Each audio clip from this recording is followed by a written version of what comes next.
Students, welcome to my class. In my today's class, we are going to see how are we going to prepare the projected balance sheet. This is the problem that has been taken, and the problem is where we have a balance sheet provided to us of Tata Steel Works Limited, which is on 31st March 2022.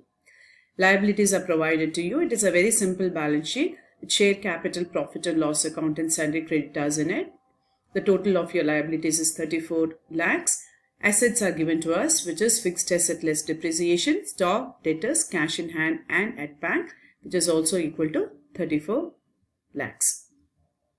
The decision taken in the Board of Directors meeting has made the management to make the following estimates for the year ending 31st March 2023. So which means you are going to project the values for 2023. Purchases which were up to February 22 is 28 lakhs and during March 22, 7 lakhs.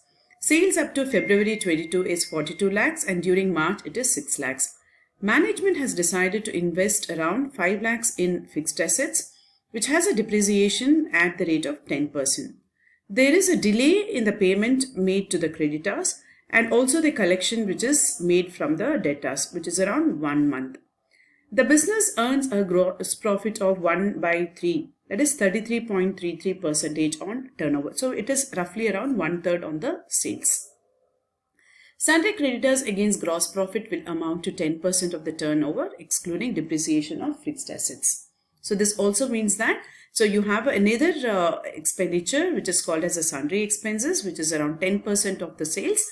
In addition to that, we have depreciation of fixed asset. They have asked you to prepare the pro forma balance sheet of the company for the year ending 31st March 2023. So let us see the solution. So although they have asked us to prepare the pro forma balance sheet, it's important for us to know the profits that is made during the year, because profit is taken on the liability side of the balance sheet. So if you have to have the balance sheet done, you have to certainly have the income statement. So it is implied, it is understood that we have to prepare the income statement.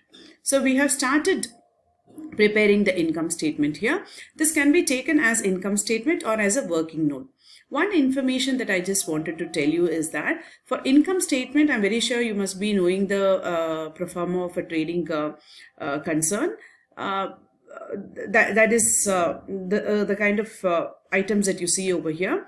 But if you look at the purchases and the sales that are provided to us, they have given us the purchases and sales of March and February. So whenever there is no information provided to us relating to the purchases and sales of the next year, projected year, so we may assume that they may be the same. So I have just taken the working note number 1 that they are the same as that of March 2023 too. So let's start with the income statement. So income statement is basically the trading account. So since we don't have any items pertaining to the manufacturing account, manufacturing concern, so we can understand that this is a trading account. Okay. So let's start. We always start with opening stock. So the closing stock of the previous period will be the opening stock for the current period. So you'll be writing income statement for the year, for the period March 2023. So to opening stock 10 lakhs. Two purchases. How did we take 28 plus 7 is 35 lakhs. Again, we have sales which is made during the year, which is 42 plus 6, which is 48 lakhs here. During the year, you have a gross profit which is around 33 1/3%. Which is 1/3 of the sales. So what I have done is I've taken 2 gross profit, which is at the rate of 33 1/3%.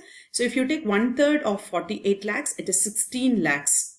So we have a total. These are the only items that are there on the debit side, and we have totaled them, and we are getting a total of 61 lakhs. 61 lakhs minus 48 lakhs is 13 lakhs, which is the closing stock, and this becomes the balancing figure.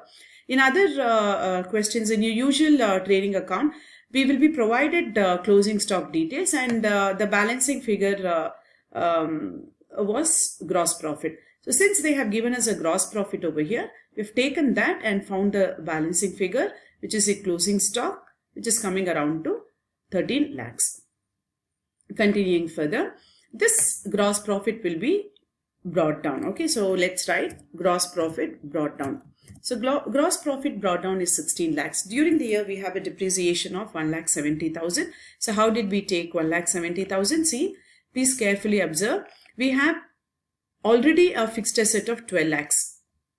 In addition to that, we are going to purchase 5 lakhs. So if you just look at the calculation of depreciation is 12 lakhs. So depreciation will be calculated on 12 plus 5 lakhs. Okay. So depreciation at the rate of 10%.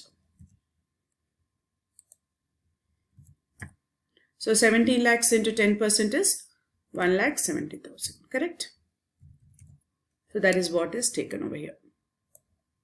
Okay, so that is what is taken over here as 1,70,000. And sundry expenses is also close to around 10% of the turnover, and 10% of 4,80,000, 48 lakhs. 10% of 48 lakhs is 4,80,000. So we have just added all of them here. Yeah. So 16 lakhs minus 1,70,000 and 4,80,000 is 9,50,000. So to net profit carried down. This is the balancing figure. Yes. So we've done this. So coming to the next step is the pro forma balance sheet, which is actually asked. Okay. So let's write pro forma balance sheet of Tata Steel Works Limited as on 31st March 2023. So we've taken liabilities amount in rupees, assets amount in rupees. Share capital is unchanged. If you just see, there is no issue of shares. There is no issue of preference shares. There are no issue of debentures. So 26 lakhs remains as it is. So I've just taken 26 lakhs. Profit and loss account. Current year profit is 9,50,000. So even if you're projecting for 2023, the profit that shall be made will be 9,50,000. However, there is an existing profit that was made in the previous period. So if you just add back them, so this is the one. Okay. So 1 lakh plus 9,50,000 is 10,50,000. Sundry creditors is 7 lakhs. Why is it I have taken only 7 lakhs here? If you just have a look at the purchases, creditors are the result of your purchases. Okay, so and we assume that all the purchases are made on credit here. So this purchases for the month of February is 28 lakhs, which means what you are buying during the month of February shall be paid in the month of March. And what you shall buy in the month of March will be paid only in April. So that stands as a liability for us. So that's because of the condition over here. See, there is a time lag for the payment to creditors up to 1 month. So that is what we have taken. So March month's liability alone, creditors is around 7 lakhs. Coming to the asset side, we have a fixed asset of 12 lakhs plus 12 plus 5 minus the depreciation of 1,70,000. So 15 lakhs 30,000 is the total of your fixed asset. Stock during the year. The closing stock of the period is 13 lakhs, and that is what is taken here. Sundry debtors to see what is the total sales that you have made during March is 6 lakhs, and that is exactly taken over here as 6 lakhs. How did I get the cash and bank balance? We have to prepare the cash and bank account for this because there is so much of changes in the cash position because of collection, because of the purchase of fixed assets, so many things. So what we can do is we can prepare the cash and bank account to know the ultimate balance. So what is that I have done? To balance brought down. This is the opening balance of cash. How did I take this? We have taken it from the closing balance of the period. Okay, so to balance brought down is 6 lakhs. During the year, you have debtors. So even if you are considering that you have collected all of them, 6 plus 42 is 48 lakhs. Same way, you're going to pay during the year sundry creditors. Payment made to the creditors for the purchases that you have made is 7 plus 28, 35 lakhs. Fixed assets that you have procured during the year is 5 lakhs. Yeah. So you have bought around 5 lakhs, and that is what is taken because the journal entry is fixed asset account debited to bank account. So by fixed asset account. Sundry expenses is a payment, 4,80,000. Depreciation cannot be taken over here because it is a non-cash expense. It is neither a source nor an application, and therefore we have not taken it. So we found a balance of 9,20,000, and this is the 9,20,000 which has been taken over here. So maybe we can write working note number 3. Okay, so this is also done. So finally, just check the total on either sides. So we have a total of 43,50,000, and on the asset side too, it is 43,50,000. So this is how we prepare the pro forma balance sheet. Hope you all understood this. All the best.